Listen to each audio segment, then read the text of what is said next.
Hello. Sustainable investing is being challenged like never before.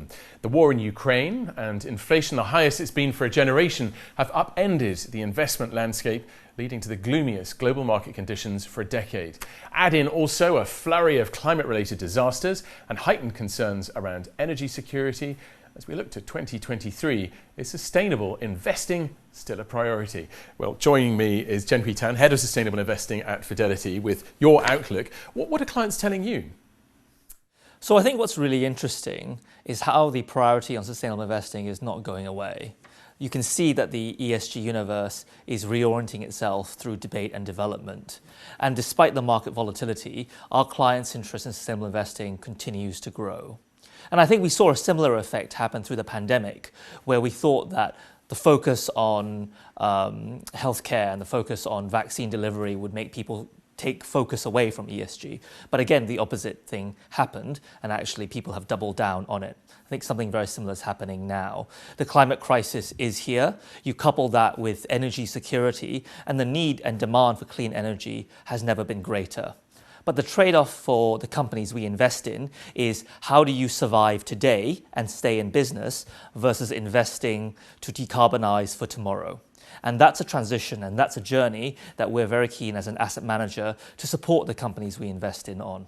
A balancing act. They can't do one or the other. They've got to do both. That's exactly right. Let me talk to you about one aspect that perhaps isn't the most glamorous, but it is extremely important. That's regulation.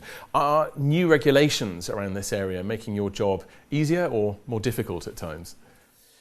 I think more alignment, more standardization, this is a good thing to have. But I accept that it's a harder thing to achieve in the fragmented geopolitical landscape that we live in today. The regulation is well-meaning. The regulations are primarily aimed at improving disclosure and transparency for the end client, the end consumer. But the problem is that different sets of regulations with different disclosure requirements will provoke different types of information that will make it more confusing, not more transparent for those clients. And so our role as an asset manager is to help to guide our clients through this, to help them to interpret that information correctly, all the while engaging with regulators to make sure that we're not creating unintended consequences from those regulations. Well, information and data, the quality of that data, has been one of the key issues for ESG, ways of measuring ESG. How is that changing over the coming year, do you think?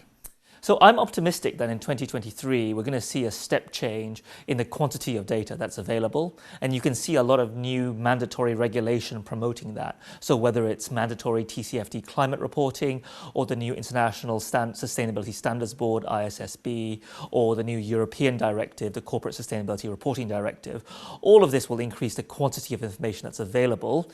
The onus is now on us as investors to make use of that information correctly and draw the right conclusions about the companies that are on a genuine transition path.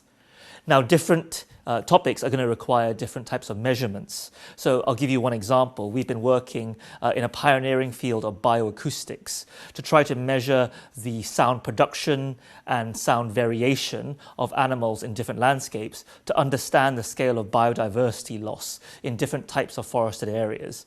And this will hopefully contribute to our understanding of the impact that the companies have on the environment and nature. So having to become quite creative, actually, in how you measure the data to come up with things that are really robust. That's right.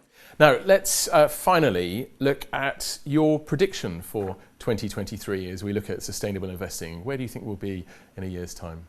So there's no doubt that sustainable investing has had a tough year, but I think that something stronger and more robust and more resilient is going to emerge at the other end of it. And we are going to have access to better tools, better analytics that will help us to integrate sustainable investing and ESG into our investment process. One thing I want to call out is the focus and the progress on nature. So COP27 was not quite the blockbuster that COP26 was, but there was a lot of positive discussion and action plans around nature recovery and nature positive movements. COP15 will provide additional impetus into that focus on nature. I expect us to be able to make more progress around how we measure that kind of risk and how do we more positively contribute to that recovery. Well, Jen Hui Tan, thank you very much indeed. And for a full range of Outlook 2023 material, head to fidelityinternational.com or your local Fidelity website. But that's all from us for now. From Jen and me, goodbye.